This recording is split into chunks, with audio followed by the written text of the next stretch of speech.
Assalamualaikum warahmatullahi wabarakatuh. Selamat malam semuanya. Mohon izin, kami kelompok 5 ingin mempresentasikan sebuah tugas besar ujian akhir semester mata kuliah AI dan Big Data dengan sebuah judul yaitu Analisis Engagement Pengguna Terhadap Postingan Media Sosial dengan dosen pengampu Ibu Yohana ST.MT. Baik, sebelum lanjut pada materi yang akan kita bahas, lebih baik alangkah lebih baik untuk memperkenalkan nama anggota kelompok. Mulai dari saya, yaitu perkenalkan, nama saya Dava Yafi Pamukas dengan NIM 1010724 318. Selanjutnya ada Saya Muhammad Rafli Fadila dengan NIM 1010724 00132.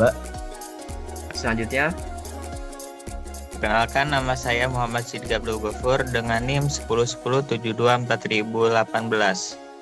baik, selanjutnya Saya Setiani Horenisa dengan NIM 101724063. selanjutnya Saya TW Putra Jugenov dengan NIM 1010724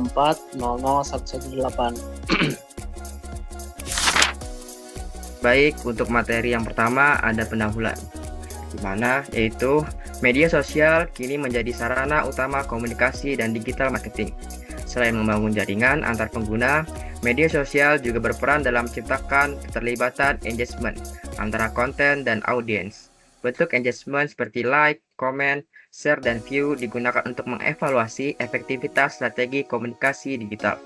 Analisis dilakukan menggunakan data live view agar hasilnya relevan dan objektivitas terhadap keterlibatan audiens. Untuk selanjutnya akan dibacakan oleh saudara TB. Oke, untuk pembahasan selanjutnya, tujuan. Jadi dari tujuan ini, program ini dibuat untuk menganalisis perilaku pengguna media sosial berdasarkan data interaksi seperti like, comment, share, dan juga view melalui pengolahan dataset tersebut. Program bertujuan untuk mengidentifikasi pola keterlibatan pengguna terhadap berbagai jenis konten, serta menentukan faktor-faktor yang mempengaruhi tingkat engagement. Dengan hasil analisis ini, diharapkan dapat diperoleh pemahaman yang lebih mendalam tentang efektivitas konten digital dan membantu dalam rancang strategi komunikasi yang lebih menarik dan tepat sarana. Jadi di tujuan ini menjelaskan bagaimana program bekerja dari data mentah sampai jadi insight. Oke, pembahasan selanjutnya.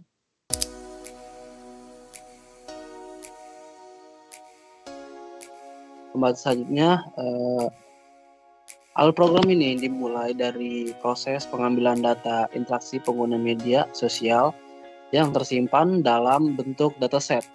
Dataset tersebut diolah menggunakan algoritma analisis untuk mengidentifikasi pola keterlibatan pengguna terhadap berbagai jenis konten. Setelah itu, program melakukan evaluasi terhadap faktor-faktor yang mempengaruhi tingkat engagement, seperti waktu unggah, jenis konten yang respons pengguna. Hasil dari proses analisis ditampilkan dalam bentuk visualisasi data yang menggambarkan tingkat keterlibatan audiens, sehingga dapat digunakan sebagai dasar dalam menentukan strategi komunikasi digital yang lebih efektif.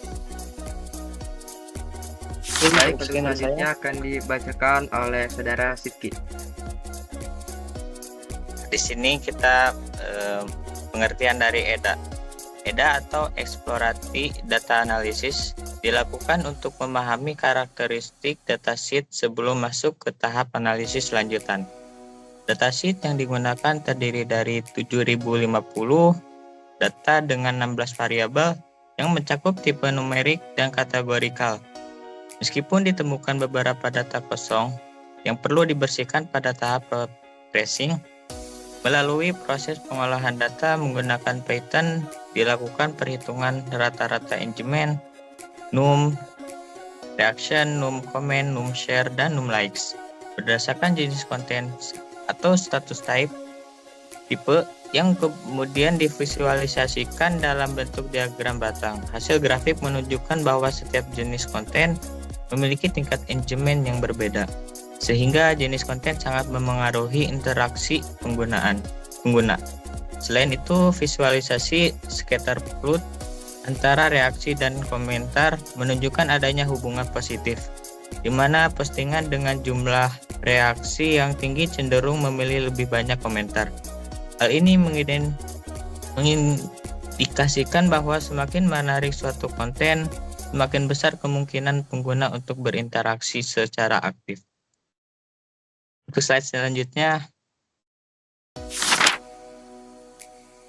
sebelum kita mengolah data, terutama untuk clustering, kita menggunakan import seperti Pandas, Matplotlib, Seaborn, dan Sklearn yang berfungsi menyiapkan alat untuk membaca data, mengolah, memvisualisasikan, dan melakukan analisis machine learning.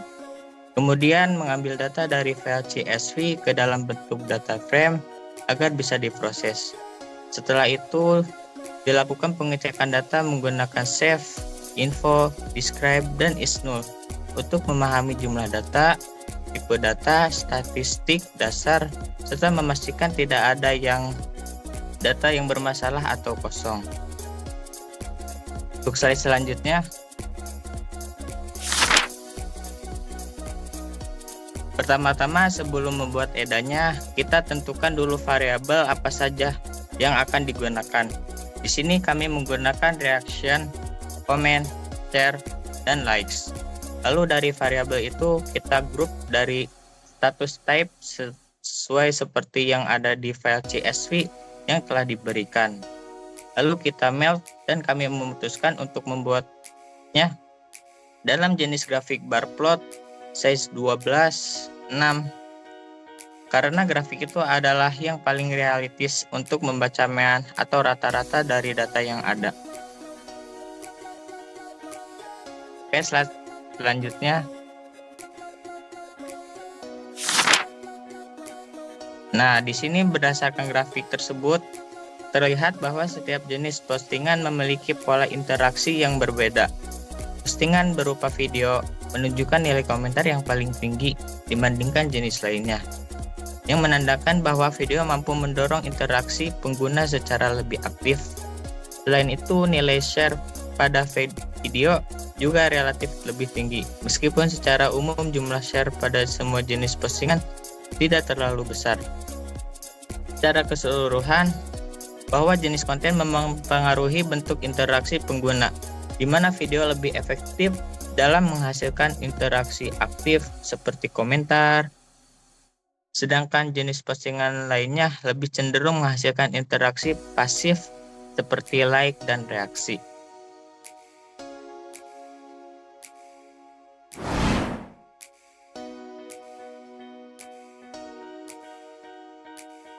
Baik, untuk slide selanjutnya akan dijelaskan oleh Saudari Nisa. Baik, untuk clustering merupakan metode dalam machine learning yang digunakan untuk mengelompokkan data berdasarkan kemiripan karakteristik. Pada penelitian ini, clustering digunakan untuk mengelompokkan postingan media sosial berdasarkan tingkat engagement pengguna seperti like, comment, share, dan reaction. Algoritma yang digunakan adalah K-mean clustering. K-mean bekerja dengan membagi data ke dalam beberapa cluster berdasarkan jarak terdekat ke pusat cluster. Tujuannya untuk mengidentifikasi pola interaksi pengguna dan mengelompokkan tingkat engagement.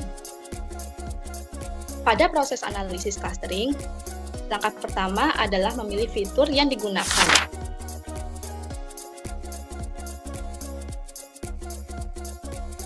Yaitu jumlah reaction, comment, share, dan like. Data yang memiliki nilai kosong kemudian dihapus menggunakan fungsi dropna agar tidak mengganggu proses analisis. Selanjutnya, dilakukan standarisasi data menggunakan standar scaler dengan tujuan agar setiap fitur memiliki skala yang sama sehingga hasil clustering menjadi lebih akurat. Setelah itu, dilakukan proses tuning untuk mencari jumlah cluster terbaik. Pada kode ini, kita mencoba beberapa nilai K, yaitu dari 2 sampai 5. Untuk setiap nilai K, kita buat model menggunakan K-means dengan N cluster sama dengan K. Kemudian, kita jalankan fit predict untuk melatih model sekaligus mendapatkan label cluster dari setiap data. Kemudian, kita evaluasi hasilnya menggunakan silhouette score. Silhouette score digunakan untuk mengevaluasi kualitas clustering. Semakin tinggi nilainya, maka semakin baik pemisahan antar cluster. Dari semua percobaan itu, kita simpan nilai K dengan skor terbaik sebagai base K. Nilai ini yang nantinya digunakan untuk membangun model clustering final.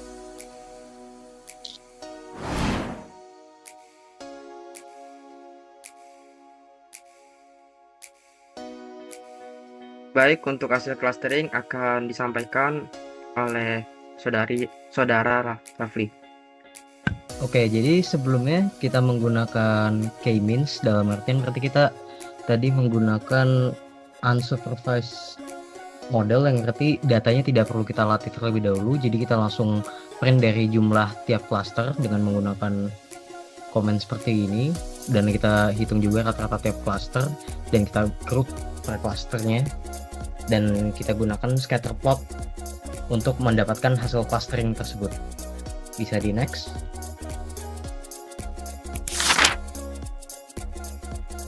Dapat dilihat pada angka hasil clusteringnya, pada bagian cluster 1 angka komen cenderung lebih tinggi daripada number di reactionnya.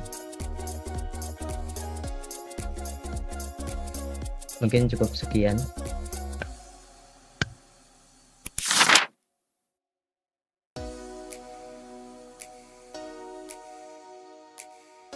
Baik, dari semua penjelasan yang telah dibacakan dapat disimpulkan yaitu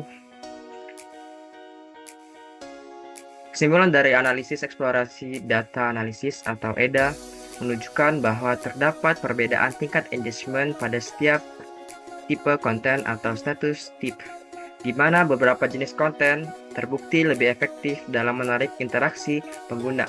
Hal ini terlihat dari hasil visualisasi grafik batang yang menunjukkan beberapa perbedaan rata-rata pada metrik likes, comment, share, dan reaction. Selain itu, hasil scatter plot memperlihatkan adanya hubungan positif antara jumlah reaksi dan komentar, yang mengindikasikan bahwa semakin tinggi ketertarikan pengguna terhadap suatu konten, maka semakin besar kemungkinan terjadinya interaksi lanjutan.